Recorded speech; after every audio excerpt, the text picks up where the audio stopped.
There's sort of a tradition for the writers who cover track and field to actually get on the track at the end of the competition and take a lap around the Olympic track. Really? And we all take pictures. Oh, that's cool. So we did that. That's what you're training for all Exactly. So we did that in Beijing, and I have a really nice photo of running around the track in the Bird's Nest Stadium, and you see 3 Chinese military officers chasing after me in the photo. So that was sort of like my most memorable, iconic moment. I just wanted to tell you a little bit about what it's like to actually go to the Olympics and report, what the whole experience is, both inside the Olympic bubble, where all the Olympic venues are and where all the events take place, as well as outside the Olympic venues. But in order to do that, you have to have what I like to call the golden ticket, which is this, and which arrived just a couple days ago at my office. This is my Olympic credential and my work visa, so I can do my job in Rio. And basically, what happens, and by the way, you can all come up to me afterwards if you want to get a closer look, and I apologize in advance for the dour picture of me. I'm not smiling because we are instructed not to smile. It's very much like a passport photo thing that they tell you to do when you're posing. Anyway, so you get this, and this is essential to covering any event at the Olympics. And here's what happens. I arrive in Rio, or the Olympic city. I'll use London as an example because it was the most recent summer games. And you have something very similar to this. It's really just a couple of pieces of paper that identify you. And you are taken from the plane through usually special Olympic lanes at the airport, through customs. And sometimes they have reporter media processing at the airport. In London, you took a train to Paddington Station. And then there's a whole processing center set up just for the media that arrives at the games. And what they do is they laminate this, and they give you a pass, and they give you a packet. They usually give you some swag. And then I happened to be with Bob Ryan, and we were at the same hotel, so they hire a car for us, and they drive us off to our hotel with our newly minted pass, and we sort of settle in. And usually I like to arrive about a week before the opening ceremony. So you're saying, what do you do when there are no events going on? So you take that week as an Olympic reporter to kind of orient yourself to the city. I tried in London to master the tube. In Rio, I planned to kind of see some of the sites, get to Copacabana, Ipanema. Maybe, if I can arrange it, take a tour of some of the favelas and really kind of try to get a picture of Rio that isn't just what they want you to see for the Olympics, but a broader idea of what the city is like. And not only do you orient yourself to the city when you are there early, you begin to orient yourself to the facilities and the Olympic venues, and you just kind of get an idea of the immensity of the event. I mean, it is spread, in London it was spread across the city, in Rio it would be spread across the city. And you just figure, okay, if I need to get to track and field, here's what I need to do. And if I need to get to swimming, here's what I need to do. And you really, again, orient yourself to what is there. And I think what surprises people, I've always been asked, is it like it on TV in real life? And no, I mean, you get the impression from NBC that you can go from swimming to rowing in 15 minutes. And in actuality, that probably takes you about 3 or 4 hours. And then, so once you've oriented yourself, about 3 to 4 days out from the Olympics, they start bringing in the athletes. And Andrew will experience this when he goes to Rio. And there is press conference after press conference after press conference. And that's where we get a lot of our advanced stories. And I'm going to tell you a little bit about the media center, which is where all these press conferences take place. The media center is a city unto itself. I think people would be surprised. This is where our sort of our main work hub during the games. When I say it's a city unto itself, there is a post office, there is a laundromat, there are usually 3 to 4 restaurants there. There's always a bar. And let's see, in Vancouver, we had a massage room for breaks. In Sochi, there was a nap room, so a different spin on that. In Sochi, they also had like sort of a Russian tea room set up where they offered us Russian tea and biscuits. But anyways, there's these vast press conference rooms. And what I always find really cool is it's sort of like the United Nations, because you have all these cubicles with translators. So if the athlete you're going to see doesn't speak English, you put on the headset and it's instantaneously translated just like they would do at the United Nations. So that's what happens sort of leading up. You have all these press conferences, multilingual press conferences. I will say the strangest press conference I've ever been to was in Beijing. And this was actually a non-sports press conference. They brought us to some strange, it seemed like kind of like a pagoda type place. I wasn't quite sure what it was, where they had 5 national scientists sitting behind, sitting on a stage, and they lectured us on how they were going to control the weather for the entirety of the Beijing Olympics. And it was just the most bizarre thing, because you're getting this translation of how they were going to seed the clouds, and they could seed it for it to rain, and then it wouldn't rain during the opening ceremonies. So there's a lot of stuff that goes on prior to the games. So then you go to the opening ceremony. I've been to 4. No, I actually didn't go to the one in Sochi. I wanted to hang back. I hung out. There's a bar in our media complex. And I thought, oh, that might be a different way to look at it. But they are, and it was, they are as spectacular as you would think, as they appear, and maybe even more so. I mean, the energy and the buzz for an opening ceremony are incredible. They are also incredibly long. You have to arrive, gosh, maybe 3-4 hours early to get a decent seat in the media section, but still, it's worth it. So then I'll fast forward here, because I know I've got about 8 or so minutes. Was it 2 minutes left? Okay. I'll just tell you a little bit about what it's like to a day of competition.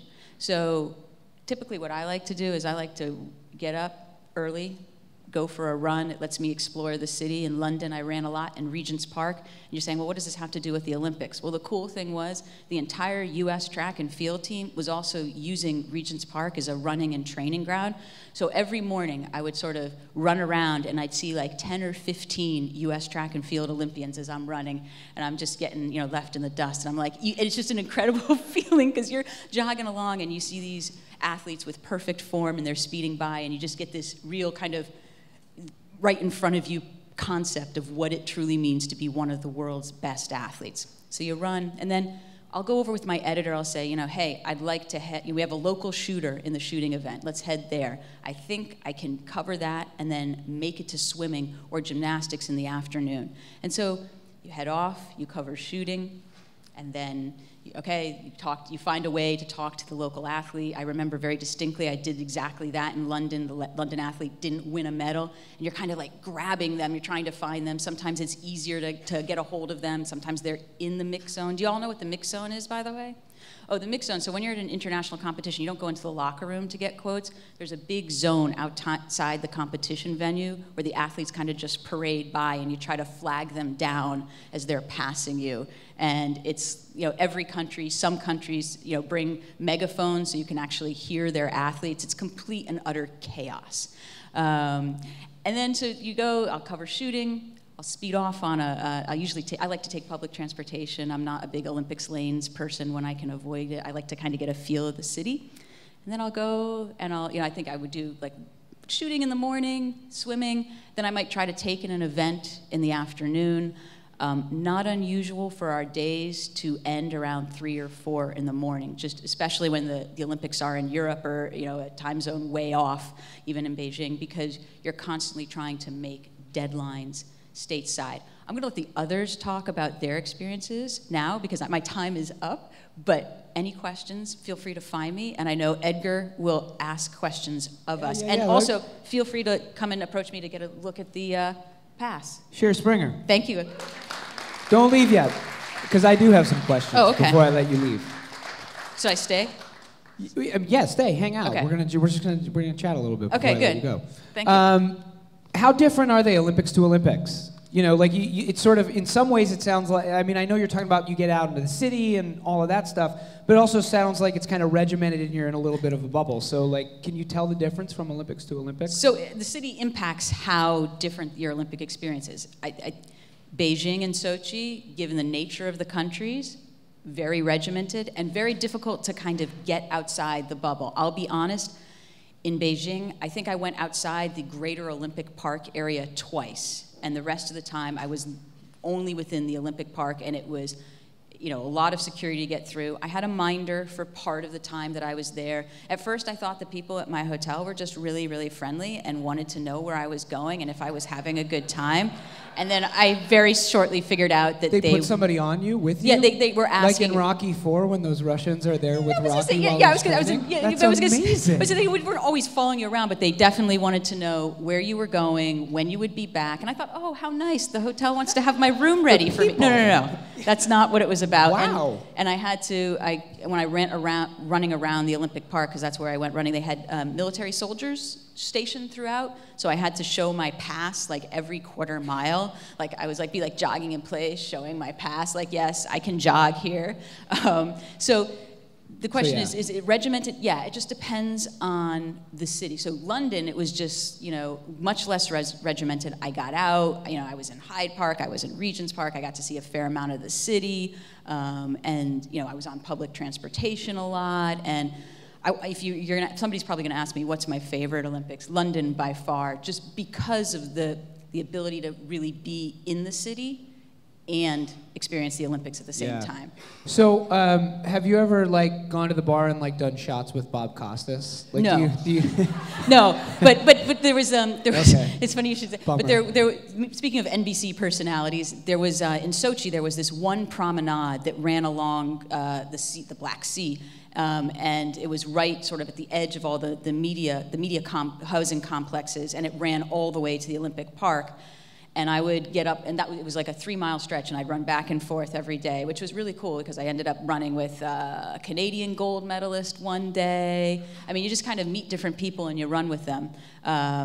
And I ended up one day passing by Al Roker, Johnny Weir, you know, and then I started to recognize the BBC personalities and, you know, got to know them running along there. But yes, there is interaction, but it doesn't, for me, happen at the bar. Okay, fair enough. So final question that I have is, given that you've been to the Olympics a bunch of times and likely have had to cover sports you might not otherwise have seen face-to-face in person, what would you say is if you had to pick one that you're surprised is maybe as amazing to watch in person as it is, or something that you were like, well, I got to go cover this, and then, whoa, that was amazing? Fencing. Yeah. Really? I mean, it's actually, I've seen fencing in person, and then I actually had a really cool experience where the number 5, at least at that time, he was number 5. I think I dented his confidence. The number 5 ranked saber fencer in the world happens to be an American named Daryl Homer, and he was in town competing and in a pre-Olympic event, and I asked if I could fence him because, you know, I figure I've seen it on TV, I've seen it in person. Yeah, you know I can do this. Yeah, that's fine. I can do this. Yeah. So I put on all the gear, and he gave me the briefest of saber fencing lessons. I did score 2 points off of him. That's a little bit under dispute, according to Daryl. But so the question is, you know, is there fencing? I just think, part of it is one of the things I try to do is not only watch the events, but I try to, if I can, participate in some small way with the athletes who compete in the event. So I get an understanding that isn't just, oh, this is how you score, but what it feels like. Because what surprised me about fencing was how much stamina it took. I mean, I'm a marathon runner, but I was out of breath after about 3 minutes of fencing Daryl, and he was going at about half speed, maybe a quarter speed, to be fair. And I've also had a pole vaulting lesson from the reigning gold medalist, Jen Schur. So I can clear 3 feet, if you're all interested.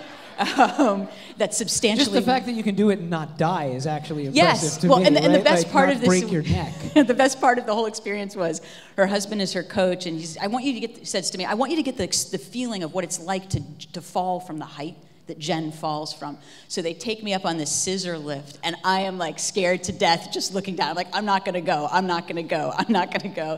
and he pushed me off. Shira Springer. There you go. Thanks. Pleasure to be here and talk about Special Olympics. Obviously, the theme tonight is the Olympics, Special Olympics is an entirely different organization, though we have a like mission. Basically, the connection between Special Olympics and the Olympics is that we are one of two organizations that the Olympics actually allows to use the name Olympics in. So it's the Special Olympics, Paralympics, and the Olympics. So I'm just going to give you a quick overview of what Special Olympics is, what it is here in Massachusetts, tell you my personal story, and then sort of tell you where we are as a movement and where we're going as a movement. So, and by the way, it's just a privilege to be here, especially with Andrew, who's going to be competing in rowing in the Olympics. How awesome is that? Give it up for Andrew back there. And Shira, who has vast experience covering the Olympics, and they are both Harvard graduates as well, and which is awesome, and they're really great people, and I talked to them, but I have to give a shout out to my school, which is Metropolitan State University of Denver. I'm very proud that I'm here from that school. But so anyways, Special Olympics, right? We are sports for people with intellectual disabilities. A little bit different. The Paralympics is technically sports for people with, say, physical disabilities or what have you. We are a worldwide organization. We've grown since 1968 to become the world's largest amateur sports organization. We're in 170 countries, 5 million athletes who participate at this point in time, this point in history. But where Special Olympics, I think, really has its impact is local, in communities, and on the grassroots level. So right now, as we speak, there are likely Special Olympics Massachusetts athletes practicing. I think right down the street here in Brookline, our softball team will be practicing. There's a program right down the street in Belmont that this summer will be practicing and participating in softball, bocce, cycling. We're in our summer season right now. We do 24 sports throughout the course of the year. Here in Massachusetts alone, we serve 13,000 volunteers. I'm going to try this a third time because it's a charm. Numbers, they're brutal. 13,000 athletes with the help of 10,000 volunteers throughout the course of the year. So we're sort of we do 24 sports year-round. Something's always happening Special Olympics related. So I'll tell you a little bit about how I got involved. I was living in Colorado, and I was 20 years old, and I had moved out from Massachusetts, and it was in between colleges sort of thing, and I decided I wanted to get involved in something good, so I just responded to an ad to volunteer for Special Olympics snowshoeing. Believe it or not, snowshoeing is a sport, a Special Olympics sport in Colorado. You guys know what snowshoeing is? Show of hands. You put those big moccasin things on your feet or whatever, because Colorado, whatever. So I showed up one day, met this awesome Special Olympics athlete named Scott, and a couple other Special Olympics athletes. We got in a bus, we drove up into the mountains, hiked all around the beautiful Rocky Mountains. Awesome experience. Went home, felt great about it. Fast forward the next week. My alarm goes off at like 6 a.m. and the buzz of the first time had worn off. I probably went to bed at like 3 a.m. and I was just like, I'm not going to do it. I'm not going to go. I'm not going to volunteer. But luckily, I kind of decided I'm going to do it. I'm going to go. So I ride my bike there, and I get to the school where we're all meeting at, and I was late, and I could see everybody, but they couldn't see me, and I turned around the corner, and all of a sudden, all these Special Olympics athletes came up running. They're like, Nick, we're so happy to see you, rah, rah, rah, high fives all around, and the staff person there who was in charge was like, oh, dude, thank you so much for showing up, we need you. And that was my first Special Olympics lesson. That was like, wow, I've done this for 4 hours in my life, and I've already become this valuable part of this group. I can do something where I'm needed and I'm valued, and I can make a difference, make a change in the world, right? So that was really cool. So then I participated for about 6 weeks. Every week we went up into the mountains, and I was with this guy, Scott. It was me and him. We were partners. He was a Special Olympics athlete. And, so it got to the time where we went to a competition, and so we're at the Special Olympics state meet, and the guns went off, and we're partners. We're on this team together. And the gun went off, and I'm like, come on, Scott, let's go. Like, we got to win. Like, let's do this, And Scott didn't care about winning. He had some significant physical limitations, and he was just like, I'm just happy to be here. Like, we're hiking in the mountains. We're having a good time. I want to be friends. Like, let's take our time. And that was the second lesson that I learned that stuck with me to today, and that is that the way we perceive value is not the way that we should perceive value. You know, we value you on, are you fast? Did you win? Are you the smartest? Do you have the most money? And Scott, likely in his life, was never the fastest. He was likely never the smartest. He likely doesn't have the most money or whatever, but he found great value in himself, and he found, you know, he found his value in other ways. And that's kind of the lesson that I took was, you know, is this what it's all about, or are we messed up in how we value people and what we attach to people and the levels of importance to people? I don't know if I'm getting that across, but that's kind of the value that I've then taken you know, on with me in this Special Olympics journey. So that's how I got started. I've been involved ever since. Now I work for the organization. And I just want to tell you a couple stories of Special Olympics athletes I've met along the way, two in particular. One is a young lady named Brenda Garcia. She lives in Lawrence, and she has she's in a wheelchair, but her whole life she's been in a wheelchair, but she's been working to try to walk. And so she uses this assisted walking device. It's almost like, for lack of a better term, a standing wheelchair. So she, you know, uses her own feet, but, you know, is kind of propped up, whatever. So she graduated from high school about 2 years ago, and she trains in Special Olympics. We have a race, the 25-meter assisted walk, where you can use this standing wheelchair. So she and her brother kind of adapted it so she could use it, and she trained to race in the Special Olympics 25-meter assisted walk. But she used her Special Olympics training so that when it was time for her to graduate, her goal was to walk across stage and get that diploma. And she did it. So that's kind of Special Olympics off the field. Now, on the other end of that Special Olympics story is I was out at the Special Olympics World Games in Los Angeles a couple of years, last summer.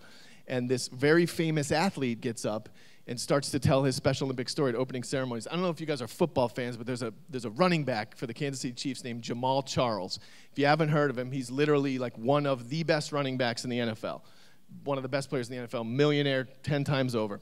He gets up at opening ceremonies and he says, when I was 10 years old, I had significant learning disabilities, so I was in a special ed classroom, and we got a chance to go to the Special Olympics. So he gets to the Special Olympics start line, runs the 100-yard dash, and smokes everybody. And he said, that was the first time I ever raced in a race. That was the day I learned I could fly. And fast forward about 17 years later, and now he's a superstar NFL running back. So that's my way of saying Special Olympics are something for everybody, right? We're here for the athletes who it's a challenge just to get onto the track. We're here for the elite level athletes and everything in between. I brought this ball with me. What does this ball stand for? Unified sports is a thing we do at Special Olympics. It's our newest initiative, although it's been around for a little while. Invented in the 80s in Melrose, Massachusetts, now a worldwide global initiative where athletes with and without intellectual disabilities participate on the field together as teammates. This is our symbol. Play Unified. It's a hashtag. If you want to tweet it, throw it up. What it means is when we respect, include, and provide opportunities for one another on the field, we will then respect, include, and provide opportunities for one another off the field. And so this is our mission moving forward. We want to play unified. We had a worldwide goal of 1 million unified sports participants by 2016. We're now at 1.2 million, so we surpassed that goal. And what that really means is that there's likely, in unified sports, if there's 1.2 million, that means there's 600,000 athletes with disabilities and 600,000 without. And so that means there's 600,000 people in this world who are actively participating to and just completely bought in to acceptance, respect, inclusion, and opportunity through the power of sports. So my request to you, first of all, is, you know, tweet it or what have you. But, you know, if you want to come out and join us and play unified with us, you know, hit me up on Twitter or whatever. We'll, you know, look us up, Google us, whatever it is. And let's get involved and let's play unified together. Thank you all for having me. Really appreciate it. Nick Savarese. Hang out. Couple questions. So you guys are on your own. You have your own World Games. You're on your own rhythm, which is not with the official Olympiad. So as we kind of get into the Olympics, Summer Games happening right now, what does that mean for you guys in Special Olympics? Well, what it means for us, we get a little bump in awareness. We get donors calling us. We get people thinking about us. We have companies sometimes who will call us and say, oh, in honor of the Olympics coming up this year, you know, we decided to do a little fundraising campaign, and we're going to donate to Special Olympics. So there's you know, that whole end of things. So I would say generally it's a bump in awareness. And do you have any crossover with or relationships with either current or former Olympic athletes participating in or being a part of the Special Olympics? We have a burgeoning relationship with the future Olympic gold medalist in Andrew back there. And yeah, a lot of, for the most part, a lot of former Olympics athletes are like on our board of directors and they get involved. So for example, Michelle Kwan, the figure skater, is on Special Olympics board of directors. She does a lot of work around the world. A handful of athletes, Carl Lewis is involved in the movement. So yes, we do have some connection there. Cool. And just final question. I know you've mentioned some of it, like people can tweet with the hashtag, they can come out and be a part of the Unified Play initiative. But just in general, if people out here are hearing what you're saying and they're really inspired, what can they do? What do you guys need? Is it donating money? Is it awareness? Is it tweets? Is it all of that? Yeah, I mean, I would say it's all of the above, but the best way that we like to do it, I mean, in addition to just donating, that'd be great, but that's not what I'm here for, is come out to an event, be a fan, get involved either in playing or just come out and check it out and be a fan. Because that's one of our initiatives going forward. For many years, we've had great events, but they've been, say, on a field where there's no fans. And so our mission moving forward is we want to be out in the public. We want our athletes to play on the same field, have the same fan, have the same opportunities that I don't know, professional athletes do or what have you. Nick Savarese. Thank you. So about 2 months ago, in a ditch in Sarasota, Florida. It's a ditch, it literally is. It's a man-made rowing course. There used to be this just kind of pond thing where a bunch of alligators were, and a big developer was putting in a mall on the outskirts of Sarasota, and they needed a larger body of water under which to run pipes that would feed into the air conditioning unit of the mall. So they partnered with the city and some like recreation council to build this cooling system that is also a rowing course and is actually now one of the premier venues for rowing in the entire world. It's going to be the host of the 2017 World Rowing Championship, so pretty big deal for the city of Sarasota.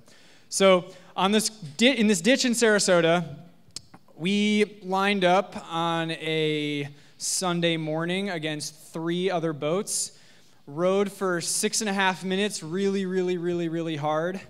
And my double partner and I row in the men's lightweight double scull. Lightweight because we are both below 155 pounds. The men's lightweight double scull, we crossed the line first at the US Olympic trials. Immediately afterwards, I just felt really tired. I got up out of the boat. I was so exhausted that I vomited. There's pictures of me standing on the podium. I did a brief interview with the NBC camera crew that was there where I am just barely coherent. I'm standing there on the podium like just wincing, terrible, like one of the proudest moments of my life, and this is the only face I can put on. And so I've been asked in the 2 months that have followed up to now a lot about, well, what does it feel like? You made it to the Olympics. Like, what's that like? And to explain that, I have to tell this big, long story that kind of puts everything in context. It wasn't just that 6.5 minutes in a ditch in Sarasota that made it all happen. You have to understand all the ups and downs over the past 5 years, really 13 years, that led me to that one moment. And so to explain that, I have to explain a little bit about how the qualification process for the Olympics works. In rowing, you both need to qualify making your country's Olympic team, but then your country has to qualify for the games themselves. And so the way that ordinarily works is every year there's a world championship. So in non-Olympic years, there's just a world championship in August where the same people that go to the Olympics just race at this race at the end of August. And if your country places in the top 11 in the year preceding the Olympics, your country is then qualified for the Olympics. If your country does not place in the top 11, you then have to go to what is affectionately known as the Regatta of Death. And that happens about 3 months before the Olympics in Switzerland, where you need to place in the top 2 out of all the countries that did not qualify in the previous year.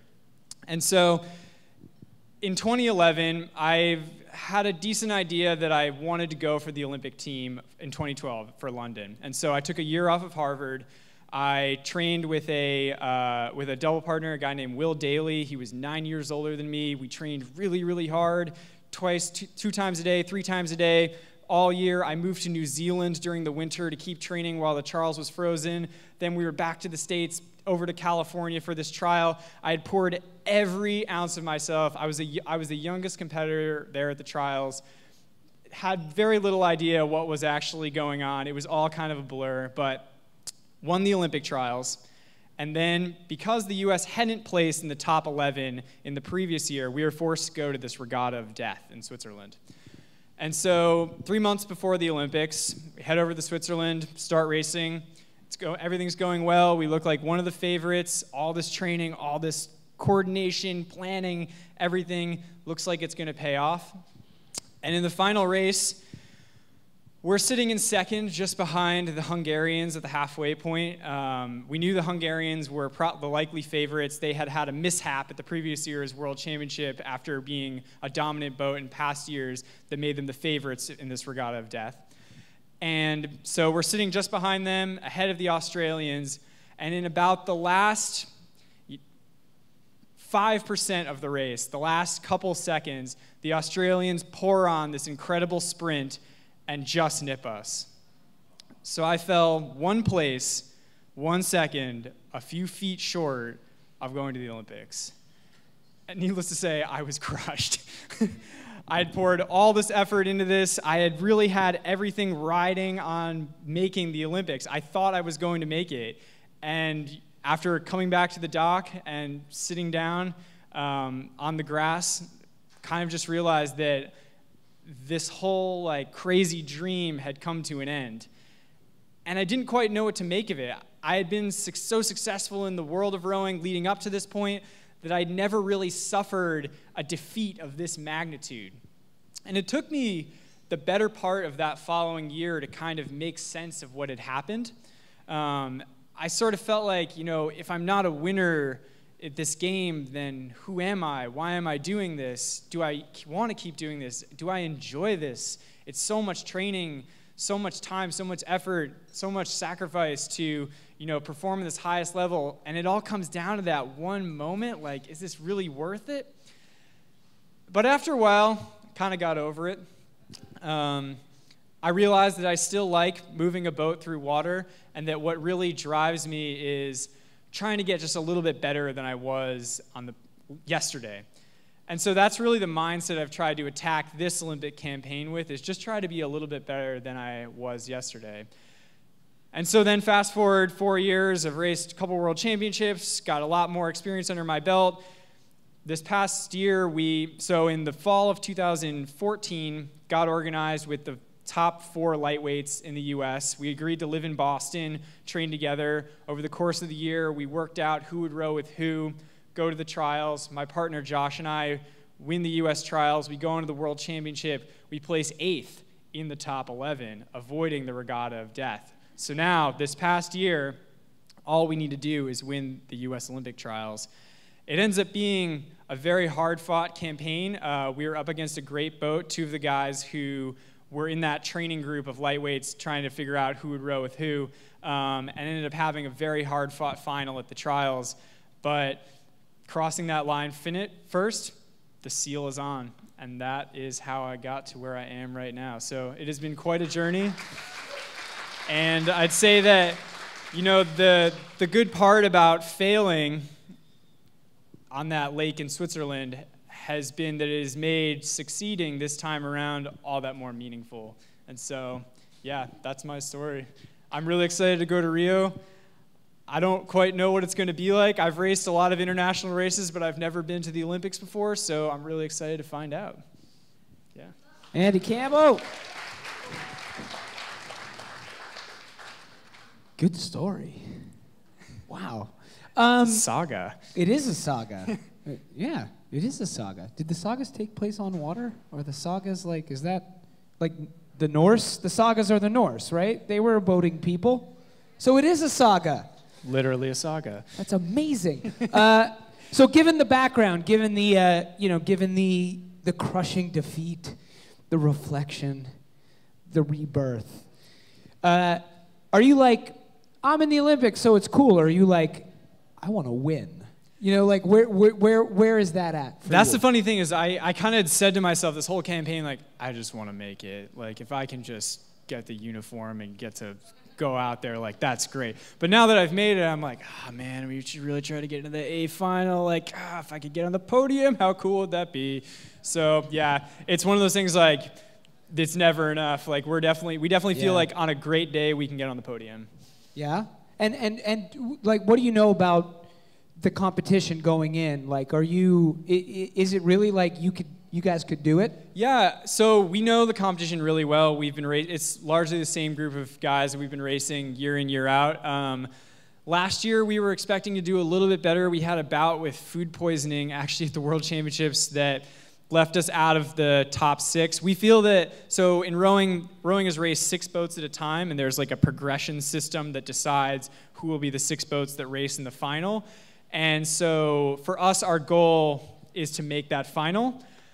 I feel like given how things have been going so far this year, on a great day, a like 95th, 90th percentile day, we can definitely end up on the podium. That's how close the racing is. It's a few seconds between the entire field. What are you sort of most looking forward to? Is it the race? Is it the opening ceremonies? Is it going to Brazil? Is it meeting other athletes? Is it like, what is it? What are you looking forward to? Yeah, I'm definitely looking forward to. This is so rowing is a limelight sport. Most people don't know what it is, and this is kind of one of rowing's moments to shine. And I'm so excited to be a part of that like publicity event that happens to be around rowing. Yeah, that's good. I think it's also like the whole concept of the Olympic Village is super cool too. Like I've gotten to, I was saying earlier, like I know the athletes on the U.S. team so well. We compete together, or the U.S. rowing team so well. We compete together all the time. We're always at trials together. We were talking earlier saying like it's always like a weird family reunion when the entire U.S. rowing team, which is spread out around the country, descends upon some lake for an event. But I've never really gotten to meet other athletes from other sports, so I guess that's another thing. Who are you going to try to meet from another sport? I mean, just like kind of like during the opening ceremonies, like walk really fast until you're like next to them. Be like, "What's up, LeBron James?" or whatever. I know the basketball players are the most famous, right? So yeah. Definitely got to try to at least snap some Instagram pictures with them. But yeah, to be honest, I need to do a little more research and figure out like who else is going. Yeah. Do you have any intel on what the outfits are going to be? Someone else was asked that earlier. I do that's not. That's a really important thing. I know. So I'll find out on July 26th. I fly to Houston, and we process in Houston. So we spend a day there doing like media training, getting the rules and whatnot. Getting lectured on how to be like good Americans. And that's when we also abroad, get the get up. So that's Huge. exciting. Huge. It's really all about the T-shirt. Are you going to come back with your gold medal and hang out with us after you've won it? Or are you going to forget Heck yeah. the Boston Talks crowd when you're a huge superstar and on here. the front of the Wheaties box? That's right. You'll be back? I will be here. Andrew Campbell, everybody. Thanks, guys.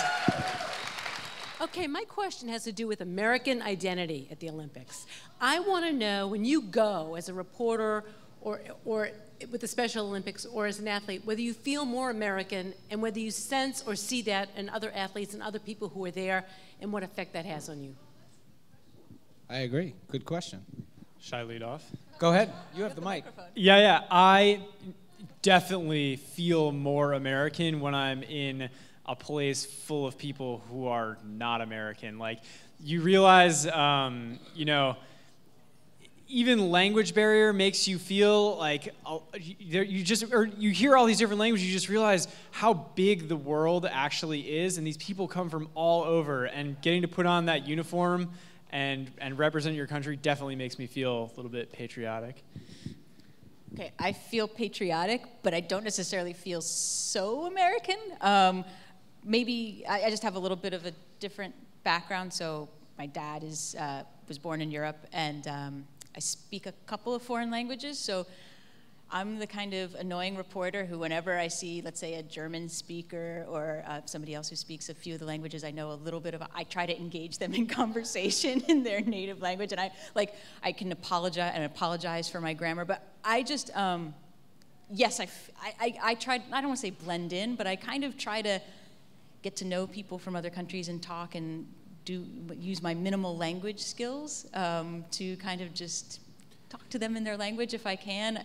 I have a sort of a strange background for a sports writer, so I'm not just all about the sports, if that makes sense. And yeah, I don't usually feel like I stick out, but I also, yeah, I guess maybe I kind of do make an effort to blend in and kind of experience it as native as possible. And just not to go back to the running thing, but that's kind of the wonderful thing about starting your day with a run and kind of getting out in the city and going places. You're not speaking, so you can kind of just observe it as sort of a native almost. You know, there were a lot of joggers in Regent's Park and in Hyde Park in London when I was there, and I just kind of tried not to be the Olympic tourist, but almost experience it as if I was a quasi-Londoner. So I try. Thanks. So when I went to the Special Olympics World Games last year, I went there thinking, you know, I'm just going to root for every country. Like, I don't care. It's Special Olympics. Like, we're all. But when you get there, you know, you're like, I'm like, USA, you know, and we're chanting, and it just, so that identity thing that you speak of, I think it's a fun engagement sort of thing with other, you know, we met this Colombian group who had, you know, big wigs on and faces painted, and so we're like, USA, you know, so you do feel sort of this identity thing, even if you don't, at least in my experience. What to you is your, like, the epitome of an Olympic moment in history? Like, what's your thing that, if someone's like, what's your favorite Olympic moment? Like, what comes to your mind immediately? Olympic moments, huge. On the spot, go. I think of the Michael Phelps thing. He like won all those gold medals. Like, it's just crazy to think about. Like, I'd be so happy to get one gold medal. He got 7 of them in like 1 week. That's crazy. So, oh gosh, like iconic Olympic moment is what you're thinking. I mean, like, you know, I go back further, I think, you know, and I wasn't there, but like Jesse Owens type stuff, you know, those like iconic moments stick out to me. Personally, I guess I'm stuck in the sprint realm here, but for me, just the one that I've witnessed, Usain Bolt. I mean, every time that Usain Bolt gets on the track and you're in the stadium, I'm sorry if you're sitting at home watching on TV, but the energy, it is unlike any kind of energy I've ever experienced, and this includes being at World Series games and being at NBA Finals games. It is unbelievable, and it's sort of hard to fathom because he is this little speck in this huge stadium when you see him getting ready at the starting line. And then can I give a personal, kind of funny, iconic definitely. moment? So my personal memorable moment was, and I don't advise anybody doing this, but there's sort of a tradition for the writers who cover track and field to actually get on the track at the end of the competition and take a lap around the Olympic track. Really? And we all take pictures. Whoa, that's cool. So we did that. That's what you're training for all Exactly. So we did that in Beijing, and I have a really nice photo of running around the track in the Bird's Nest Stadium, and you see 3 Chinese military officers chasing after me in the photo. So that was sort of like my most memorable, iconic moment. And there's a writer in Denver who has used it occasionally, oddly enough, for his Twitter profile. But he's always every time he sees me, he's a fellow track writer. He sees me, he's like, oh God, remember Beijing? Remember the military? I said, yes, never again. Shira, speaking of that, like, and iconic moments, like, is there like an like an old hat of like the Olympics coverage. Like in my mind, there's like some like cigar chomping guy who you're like talking about. Oh, wasn't that moment amazing? He's like, it's not like in '71 or it's not like in '42 when this happened. Well, I was I there usually when sit that beside happened. him, and that's John Powers from the Boston, formerly from the Boston Globe. But Yeah, he'll be in Brazil. So yeah, that I would say there's a group of reporters. I believe the nickname they have is ringheads. Really? And those are the folks that have been covering the Olympic Games, I want to say, since the 70s. So some of them have even been there been covering since 72. So I think John started in 76. And, their knowledge is encyclopedic, but a lot of that encyclopedic knowledge comes from actually seeing the events. Yeah. And it's awesome to hear them talk about it because they've seen the Olympics grow from such a small event, a really intimate affair in 76 or 72, to something that's just massive and generating billions of dollars. But yeah, those are the folks, and there's Phil Hirsch, formerly of the Chicago Tribune. They're retired, but these ringheads never go away. They keep coming back every couple of years for Olympics. Ringheads. That's awesome. You got an iconic Olympic moment you want to share? Yeah, sure. Yeah. Nick. So my background is sort of sport for social change and that sort of thing. And so to me, the Olympic iconic moment that I've read about is, John Smith in 1968, I think it was, and I forget the other guy when they stepped. Carlos.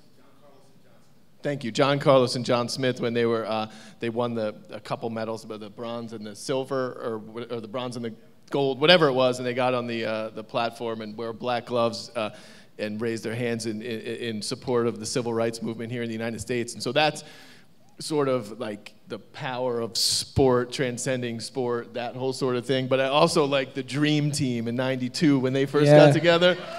That was awesome. Charles Barkley, Michael Jordan, all those guys. That was cool to watch that as well. I think about that, I don't even remember this. I don't even remember this runner's name, but this was the guy who got toward the end of the track and he like pulled a hamstring or whatever, and he went down, and then his father comes down from the crowd and like kind of gets him, and they walk across the finish line together. That's the one that always sticks out to me. This is for Andrew. This is kind of a three-pronged question. How many events are you going to be rowing in? How many rowers are there on the team? And do people have sponsors? Do most Olympic athletes have sponsors? So I'm rowing in one event, just the men's lightweight double scull. But over the course of the Olympics, I will race either 3 or 4 times. So we'll race a heat. If we don't do well in the heat, we'll race a repechage, then a semifinal, and a final. So that all takes place over the course of a full week. We are the only U.S. boat. There's only one boat per country in each event. There are, I want to say, 10, 11, 12 events total. For rowing. Ranging from the single, so they go single, double, pair, 4, quad, 8, and then for lightweights, there's a lightweight double and a lightweight 4. And the other part of your question, sponsors are allowed. I'm sponsored by Red Bull, the energy drink company. Red Bull gives you wings, so that'll be good on the boat, right? What'd you say? I said Red Bull gives you wings. Red Bull gives you wings, that's right. Yeah, that'll be good on the boat. And so I actually do drink it. I get that question a lot, like, do you actually drink that stuff? Yep, I actually drink it. I have cases of it in my apartment. It's easier to make than coffee, so sometimes I'm having it at like 7 in the morning, but, you do what you gotta do. Do you get tested for performance-enhancing drugs? I do. So I have to register with USADA, U.S. Anti-Doping, and every quarter I have to update my whereabouts, which is a calendar that says where I'm going to be pretty much every minute of every day for the next 3 months. And a drug tester can just show up whenever and test me. So I've had just like when up. you're like, I'm going to be at the grocery store at 6 o'clock on Thursday. They might be like, walk into the Stop and Shop and just be like, I need to talk to you. You have a sir. window, yeah. You have to produce a sample within an hour. Drink a bunch of Red Bull. Yeah, Red Bull, yeah. And so we always get tested after big races, and it can actually be a struggle if you've been out in like a lot of heat competing, and so first thing you do when you get back is start pounding the Gatorade because you got to produce a sample in an hour. But yeah, I've had them show up at work, show up at my apartment. The U.S. thankfully takes drug testing very seriously. So speaking of the full U.S. rowing team, Shira, you and I were talking, we were all talking upstairs, and you brought up the women's 8. I want you to just, like, for those of us who have not been following rowing, can you illuminate us on this? Oh, well, the women's 8, and Andrew can illuminate too, because, basically, as we were talking upstairs, the women's 8 is the LeBron James of rowing. Utterly dominant. I don't think they've lost a race in the last 10 years, and sort of the significant part of that is it's not a same 8 women in that boat. There are, whoever are the best rowers compete in that boat, and that changes year to year, perhaps competition to competition, and they still maintain that consistency and that dominance. And that is just so impressive, and I just think it speaks to the depth of athletic talent in the U.S. And another thing we were commenting about upstairs, which I think is interesting, is, for me at least as a reporter, you can go to the Olympics, and there's rarely an event that I cover where there isn't somebody from the U.S. who is a medal contender. I'm often, and it could be in fencing. By the way, the U.S. has the top-ranked men's saber team in the world. I mean, things you don't even think about when you're sort of following your usual pro sports. But there are so many talented, so many at the top of their game, at the top of the world athletes in the U.S. and all sports across the board. We have, I think there's a woman in shooting is going for her 6th straight gold medal at her 6th straight Olympics. I mean, it's, crazy stuff like this. But yeah, did that answer the question about the women's 8 and I wanted more? you to let people know how dominant they were. Dominant. And Andrew, when we were talking upstairs, you said something interesting about why. I was like, well, why? I was like, is it the coach? Is it the system? And you talked about Title IX. Yeah, we have the best farm team for women's rowing of anywhere, really, for both men's and women's rowing, anywhere in the world in the form of our college programs. Like the level of women's sports on a collegiate level in the U.S. is unparalleled anywhere else in the world, particularly for rowing. And that has been a huge part of why I think that women's 8 has been so successful over the years. Yeah, I was going to say a lot of people, have their problems with the NCAA system and college athletics and sort of perhaps how they use the athletes in some sports, but for the lesser known sports or the less high profile sports, whether that be volleyball, I guess you could put swimming or diving in that category to an extent, because they're sort of one of those sports that sort of creep up onto the radar every 4 years. The U.S. had, the NCAAs function as, like you said, an incredible farm system for so many Olympic sports and so many athletes who may start out in one sport and then be seen to have certain talents in that sport in college and are spotted by a coach who says, I can make them into, a fencer. I mean, I keep bringing up fencer, or a great volleyball. They'll spot them in college and take those talents elsewhere.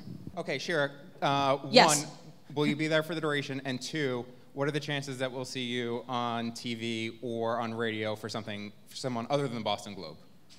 Okay, so the first one was, will I be there for the duration? Yes. And by somewhere else other than the Boston Globe, like NBC, MSNBC, that kind of local radio. So I think Jim and Marjorie are talking to me about doing stuff for them when I'm there. We tried it in Sochi, and I was next to 2 very loud Czech hockey reporters who basically all you heard. It's always the Czech hockey reporters. Every time. So all you heard was a lot of Czech and not a lot of me. We'll try to avoid that this time around. Well, of course, there'll be no hockey reporters, so that's helpful. And yeah, I will certainly do some radio for Jim and Marjorie, and there may be some TV, maybe. We'll see. Stay tuned, I guess, is what I say for that answer. Oh, cliffhanger. Quick answer. Do you prefer summer or winter games? Summer. Oh. It's cold standing out in a mixed zone waiting for skiers to come down. I know, not to, but it wasn't that cold in Sochi, which was another problem altogether. Yeah. But also, you have to kind of schlep from, there's ice and snow are divided. Snow is obviously in the mountains. Ice is down usually in the Olympic Park area. For me to get up to the, let's say the bobsled in the mountains or the ski events in the mountains in Sochi, it was a 2-hour bus ride in one day. So 2 hours up, 2 hours back in one day. It explains a little bit why I got back at 4 a.m. to my room. Wow. All right, now you've got the pressure. Final question. So it's for the two of you, because Nick already answered that, saying at the Special Olympic that's not very important. Since we got the touch on the topic of drugs use, and I would say we see like a lot of there are a few of Olympics athletes that got out because of doping, and and I would like to know, especially for you, do you feel that pressure? And do you know any athletes that feel that pressure of having to use something to be like more of you can be natural because you need to be that best? And you as a reporter, how that reflects, and how... Yeah. When you use performance-enhancing drugs, you could be up till 6 in the morning finishing your story, like bam, bam, bam. But no, I know, but for you, like how that reflects for you guys, on how that gets to you guys, and how far can you go of talking about? Like, do you mean if she hears like some mumblings that somebody might be? Because I know for them, like there is not so much. They try not to.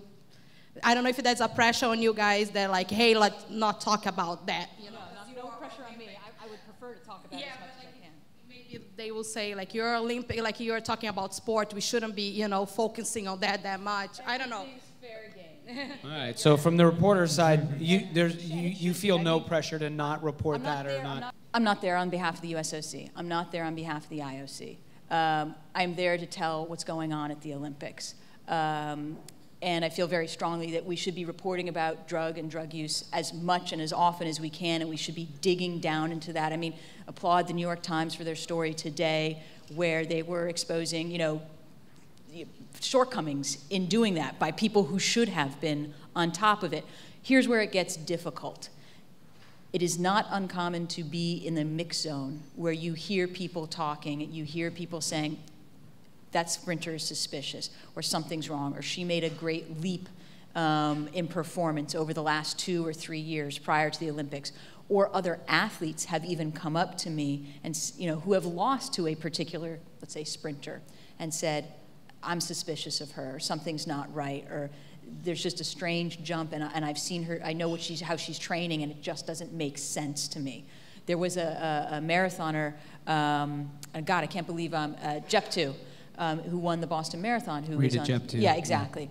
And so she, and athletes around her knew. So that's where it gets difficult as a reporter, because you hear a lot about usage without confirmation. And so that's where you get into this sort of gray zone. So what do you do when you've got 6 or 7 other athletes, or the scuttlebutt is this athlete is using? How do you report that? How do you go about researching, digging into what's going on there? Jeptu? It was like one that you really liked, and then you find out that that athlete was really using it. It made you like, come on, not you. That's an interesting question. Trying to think now. There are a lot of athletes. I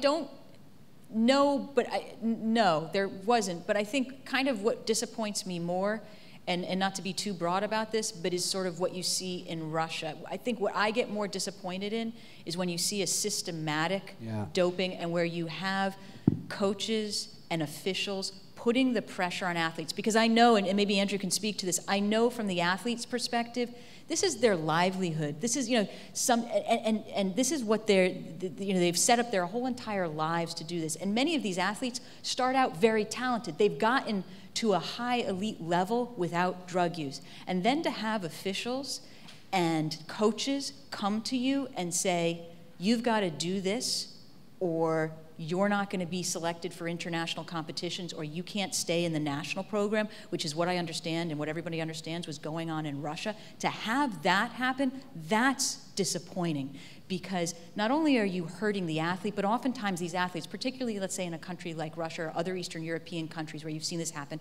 or Kenya, where there are a lot of rumors of this stuff, systematic state-sponsored doping going on. What's happening there is these athletes are supporting their family. So it's not just their dreams, but it's their livelihood, and it's and to say you have a choice. Either you dope, or you're out of the program, and you have to go find a job and figure out another way to support yourself and your family. it's an impossible choice for a lot of these athletes. So it's not so much the athletes that disappoint me, it's the officials and the coaches who know better, who are taking young athletes and putting them in impossible positions, because I really do feel for the athletes. Andrew, how about for the athletes? No, that's like, you nailed it. The only thing I have to add is that in rowing, at least, I might just be naive, but because there's not a lot of money in the sport, there's like... No, but that's a good point. Yeah, people are doing it for love of the game and for Red Bull, and that there's not, you know, there are select countries, there's maybe 4 countries that have big backing where they've got a sponsored training center, but even in the States, like, it's largely like donors, it's kind of, you know, it's not a real like enterprising operation. So I am unaware of a doping problem in rowing. I've never known of like a high profile rower caught for doping. But yeah, I could just be naive. All right. Well, on that weird drug-related note. Yeah, on that positive Thanks for note. coming, everybody. Let's hear it one more time for our speakers, Nick, Andrew, and Shira. The brain, most of it's uncharted territory. It's a sort of a catch-22 from today's modern era. You know, we can see deeper, closer, faster, but it generates these huge data sets that we cannot automatically analyze.